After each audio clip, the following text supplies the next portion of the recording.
అసలు ఈ జనాలు చూసారా?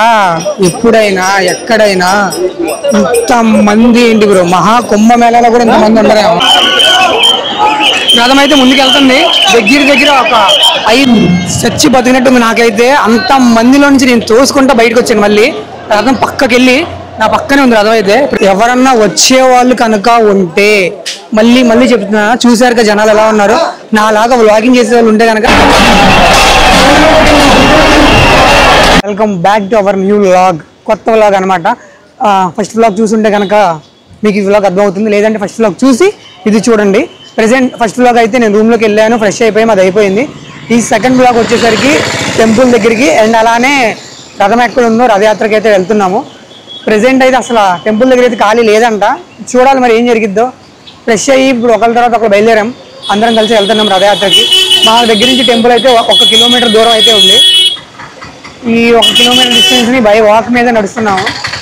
ఆటోలు కానీ గీటోలు కానీ ఏమీ వెళ్ళట్లేదు అక్కడికి, మనుషులు కూడా వెళ్ళనివ్వట్లేదు, చుట్టూ పోలీసులు ఉన్నారు. ఒక 50 నుంచి 75 వేల మంది ఉన్నారంట ఆ గుడి లోపల జనాలు అయితే అన్నమాట. మేము 5గురం, ఇది మా గ్రూప్. ఆహా, చూసారు ఈ రోడ్డు, వీళ్ళందరూ అనమాట రథయాత్రను చూసి అయితే వస్తున్నారు. ప్రెసిడెంట్ మేమైతే వీళ్ళకి ఎదురైతే వెళ్తున్నాము. ఎవరిని అడిగినా సరే ఒకటే చెప్తున్నారు, వెళ్ళొద్దు, జనాలు చాలా మంది కంట. మనం మనుషుల కన్నా కోతులు ఎక్కువ ఉంటుంది. ఎక్కడ చూసిన కోతులే, ఎక్కడ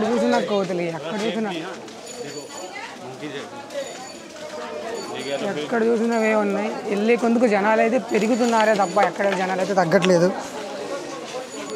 టెంపుల్ అయితే వచ్చింది, ఎందుకైతే ఆ టెంపుల్ అయితే మిస్ చేసాం. ఈ టెంపుల్ని అయితే మిస్ చేయకుండా కొంచెం విడుతుంది.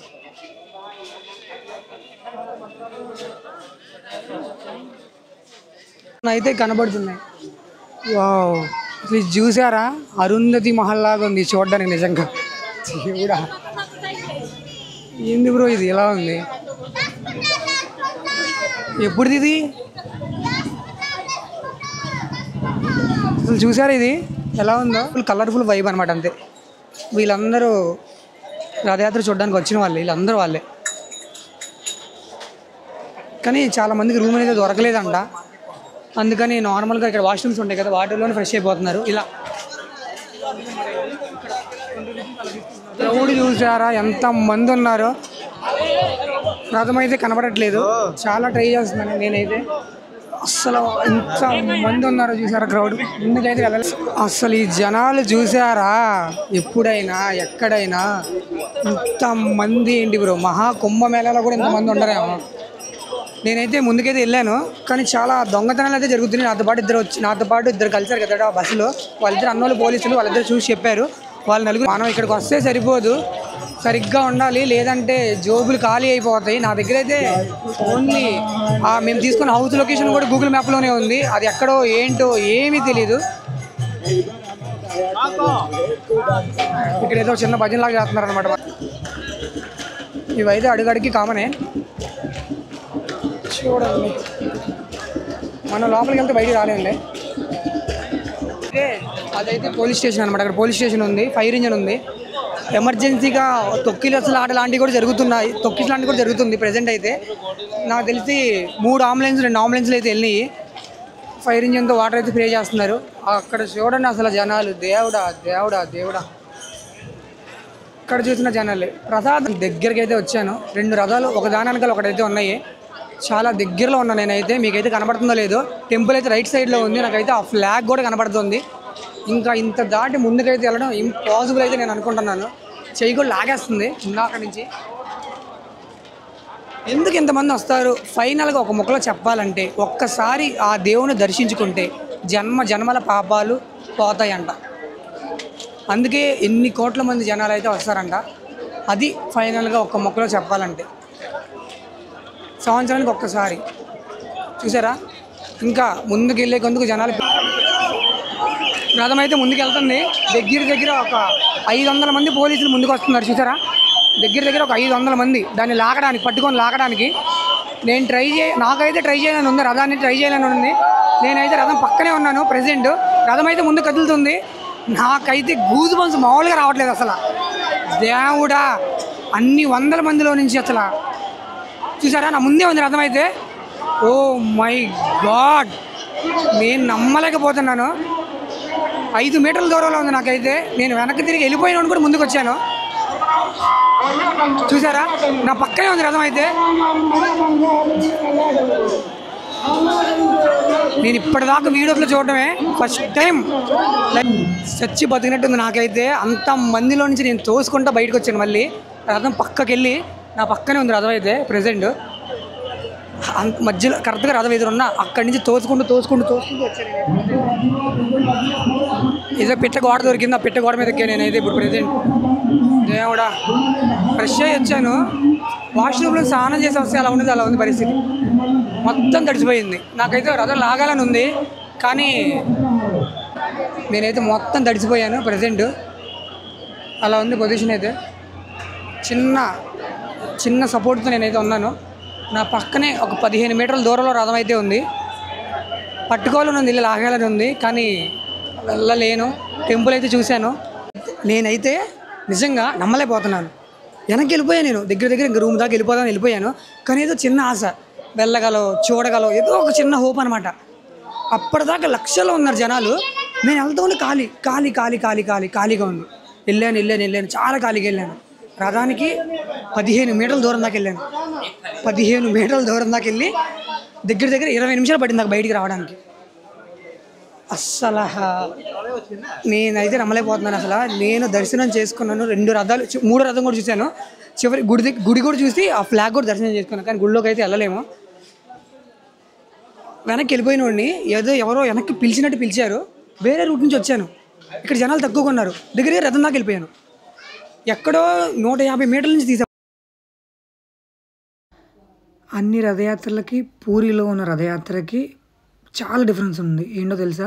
జనరల్గా రథయాత్రకి గుడిలో ఉత్సవ విగ్రహాలు ఉంటాయి, వాటిని తీసుకొస్తారు. కానీ పూరిలో నిజమైన దేవుడి విగ్రహాలు ఉంటాయి. గర్భగుడిలో ఉన్న విగ్రహాలని బయటకు తీసుకొస్తారు.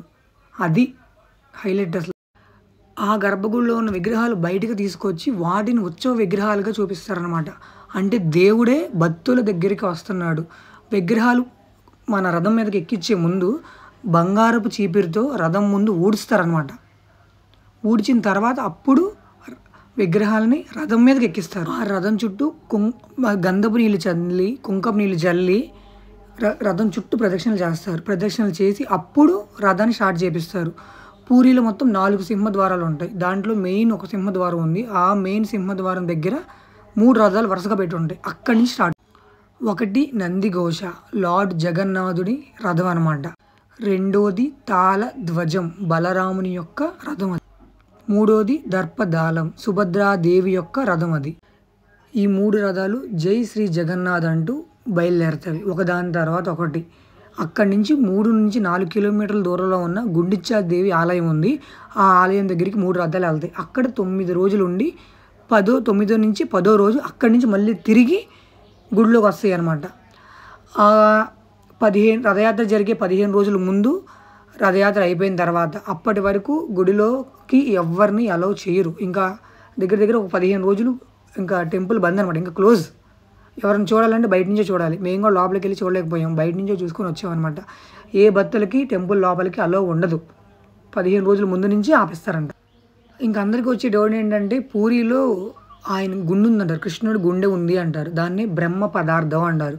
ఆ బ్రహ్మ పదార్థాన్ని 12 నుంచి 18 సంవత్సరాలకు ఒకసారి ఒక కళ్ళు లేని అంధుడికి, అంటే గుడ్డివాడికి కళ్ళ గంతలు కట్టేసి లోపలికి పంపిస్తారు, గర్భగుడి లోపలికి. అప్పుడు పూరి మొత్తం కరెంటు పోతుందంట.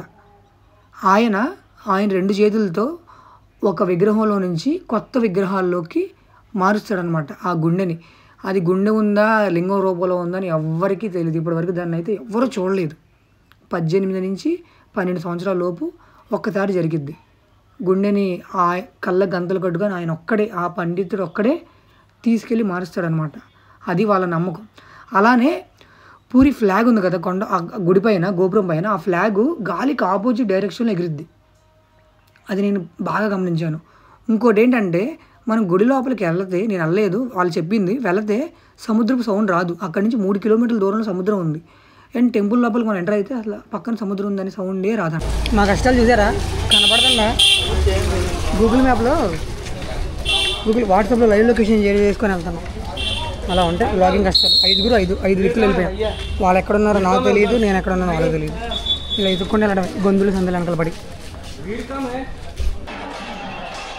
వాళ్ళు లైవ్ లొకేషన్ పెట్టారు, దాని దగ్గరలో ఉన్నాను. మళ్ళీ వెళ్ళాను. మళ్ళీ వెళ్తే రథం నా పక్క నుంచి వెళ్తాను. చూస్తుంటే గూస్ బంప్స్ ఉంది కదా. కానీ నేనైతే ఎవ్వరూ అంత డేర్ చేసి ముందుకెళ్ళద్దని సజెస్ట్ చేస్తాను. కావాలని గొడవలు పడుతున్నారు, కావాలని అల్లలు వేపుతున్నారు, దొంగతనాలు అయితే బాగా జరుగుతున్నాయి. అదైతే గమనించండి. ఎవడొచ్చి జోబు కొట్టేస్తాడో తెలియదు, ఎవడొచ్చి ఏం చేస్తాడో తెలియదు. కావాలని వాళ్ళే కొట్టుకొని వాళ్ళే గొడవలు లేపుతున్నారు. కొంతమంది ఫేక్ బ్లడ్ కూడా యూజ్ చేస్తున్నారని న్యూస్ అయితే బయటకు వచ్చింది. ఒకళ్ళని తోసేయడం, కింద పడేయడం, నొక్కేయడం కూడా చేస్తున్నారు. అంత రిస్క్ పడి ప్రాణాలు తెగించి వెళ్ళవలసిన అవసరం అయితే లేదు అని అయితే నేను చెప్తున్నాను. నాకు అలా 2-3 సార్లు జరిగింది. నేను బయటకు వచ్చాను, మళ్ళీ లోపలికి వెళ్ళాను. ఇంకా మా వాళ్ళకి ఫోటో తీసుకోవచ్చు, కానీ నేను ఇంకా ఉన్నదాన్ని సరిపెట్టాను. వాళ్ళ కోసం వెళ్తున్నప్పుడు ఇంకో రథం, ఆ రథం అలా నా పక్క నుంచి వెళ్తుంది. నాకు లోపలికి వెళ్ళాలని ఉంది, కానీ అన్ని చూసిన తర్వాత ఇంకా అంత రిస్క్ తీసుకోవడం అవసరమా అని నాకు అనిపించింది. ఇంకా అందుకే నేను తిరిగి ఇంకా వెనక్కి వెళ్ళిపోయాను. పరిసరాలు ఆల్రెడీ నేనైతే ఫుడ్ అయితే టేస్ట్ చేశాను, కానీ ఇంకొకసారి చూద్దాం. పూరిలో దోశ ఉంది వీళ్ళ దగ్గర. భయ్యా తుమ్హారా వాళ్ళు క్యా ఫేమస్ है भैया बोलो क्या फेमस है तुम्हारे पास? तेजा मेरा नाम. हाँ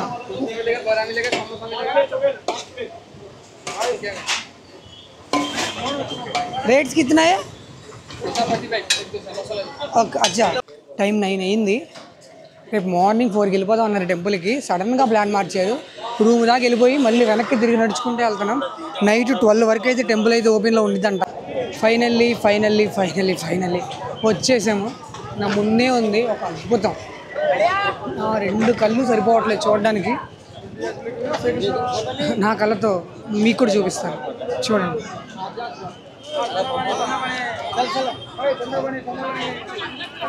టెంపుల్ కనబడుతుంది కదా, అదే దూరంగా ఉంది చూసారా టెంపుల్. అదే ఫ్లాగ్ పైన కనబడేది. ఇంత కష్టపడి టెంపుల్ దగ్గరికి వచ్చాము. వాళ్ళని తోసుకుంటూ వీళ్ళని తోసుకుంటూ అటు ఇటు నడుచుకుంటూ చివరికి వచ్చిన తర్వాత ఏమైంది, అరగంట సేపు ఫోటోలు దిగాం అందరం కలిసి. 3 రోజులు గుళ్ళకి వెళ్ళడానికి లేదంట. 3 రోజులు అసలు గుళ్ళకి దేవుడు వచ్చేంతవరకు గుళ్ళకి అసలు ఎవరికి వెళ్ళలేదంట. చూసుకుంటే ఇక్కడి నుంచే చూసుకోవాలని చెప్పారు. ఇక్కడి నుంచే చూసుకొని ఫోటోలు వీడియోలు తీసుకొని ఇంకా ఇటు నుంచి రథం టెంపుల్ దగ్గరే ఉంది. టెంపుల్ పక్కనే మీకు టెంపుల్ కనపడవచ్చు. మళ్ళీ రథం దగ్గరికి వచ్చాను. నేను చాలా పక్కకు వచ్చాను ఈసారి అయితే. ఇంకా బాగా నచ్చింది అనమాట రథాన్ని చూస్తాను ఇంత దగ్గరగా. బాబోయ్ ఇప్పుడైతే క్రౌడ్ అంత లేరు. నైట్ 11:30 అలా అయింది ఇప్పుడు టైం.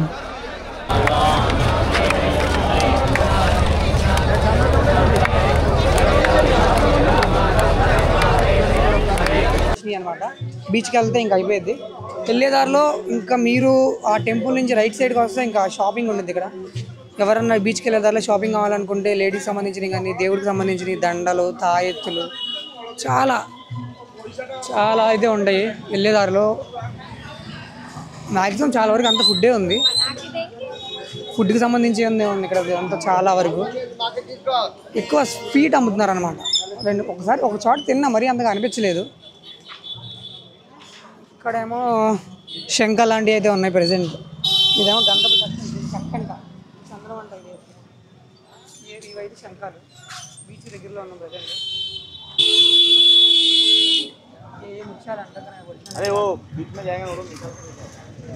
ఇంకా బీచ్లోకి అయితే వెళ్దాం.